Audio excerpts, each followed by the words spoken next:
wanted to come to you today with a very sort of basic sitting or posture video on best practices for how to meditate, what position your body could be in to best meditate. So if we're doing a sitting meditation, I'm on my couch right now, and this probably isn't the best spot to show you how to meditate because I am limited in my movement here. But I think at this point I'm just grown really used to showing you my very messy apartment, and why stop now? Okay, so what should our posture look like as we meditate? I'm just going to go over a couple of really brief things, nothing crazy. And I'm going to do it as best I can whilst sitting on my couch that is a little constrained. And that's where we're at. That's where I'm at. So cool. Thanks for meeting me where I'm at today, you guys. Meeting you here where you're at as well. So posture. The main thing that I've talked about in a couple of videos that you've probably seen is just making sure that your chest is open, because a big part of meditation is focusing on your breath. It's having that concentration on your breath. And so making sure your chest is open so your breath can come in and out easily is really important. How do we do that? So you want to keep your spine loosely erect. So you want your spine to be straight, but you want it to be loose. So you don't want to be like so tense that you're just like squeezed up and you're just like, I can't move, because the unbending tree easily snaps, right? So we want to be aware. We want to be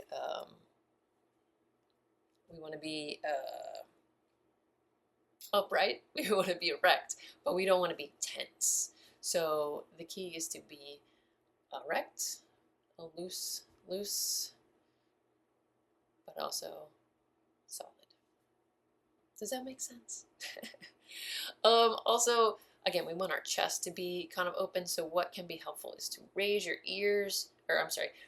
shoulders to your ears, and then to kind of drop back your shoulders as you release them.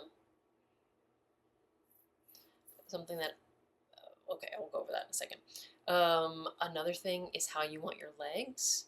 So let's see, can you see what my legs are doing right now? My legs are crossed. Ooh, fun. Nice socks, huh? I really like these socks. Okay, so my legs are crossed. You can do that as well if you'd like. You don't have to. You can have your feet on the floor if that's more comfortable for you. If you sit in a chair, that can really help with your spine, potentially, because you might already just have something to help you keep your spine loosely erect. All right, so if you sit with your feet on the floor, you want to make sure that your feet feel grounded, and again, that everything is sort of upright and open. Okay, so either is fine. It's totally up to you, whatever your preference. If you cross your legs, sometimes if like one leg just feels weird on top of the other, switch it over. And from day to day it changes. Like sometimes my left one feels odd in front of my right, and sometimes the right one feels odd on top of the left. So it just whatever you're feeling for the day. It's not a big deal. Just whatever feels comfy for you. Okay, and let's see. Also, something that's helpful is I like to have a little something under my bottom. It can be helpful to keep that spine erect. Okay, so I got a little pillow. Augie's behind me. You can't see him, but he's behind me. And so I like to put a little support underneath my bottom.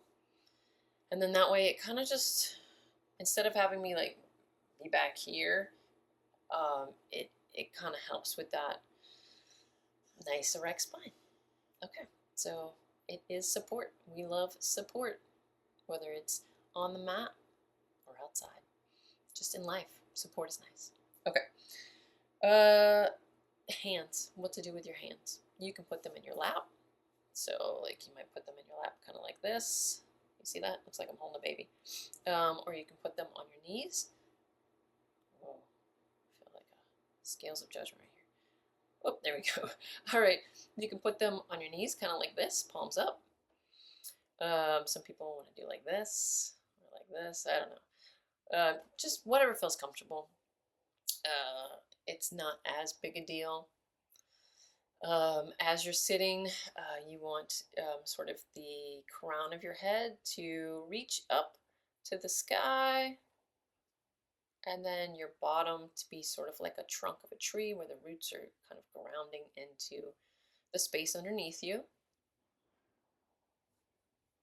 Your tongue, so your mouth is going to be shut because you're breathing through your nose, in and out through your nose. It's your own natural rhythm.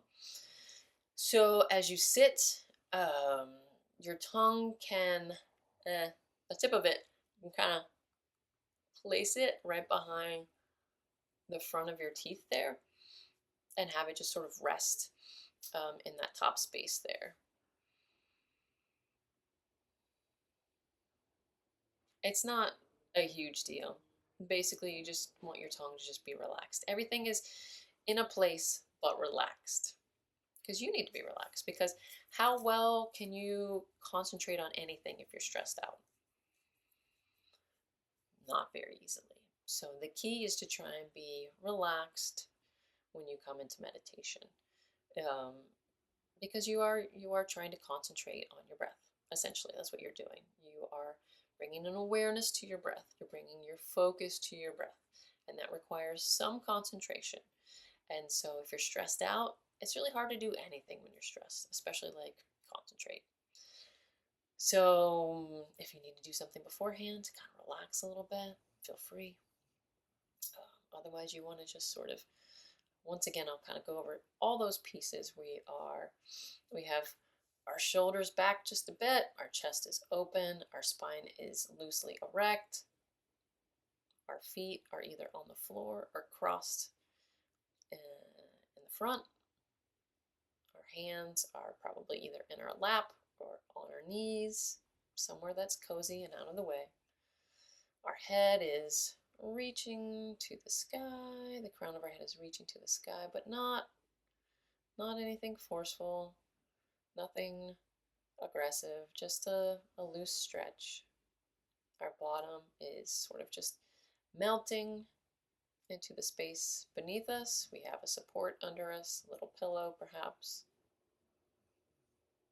Our tongue is just loosely placed behind our front teeth and is tucked up in that little roof of your mouth.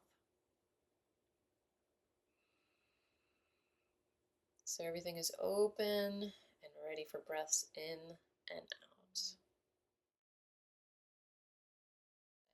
So I wish you well in this day. I hope you have sunshine, if not externally. I hope you have some internally. Much love.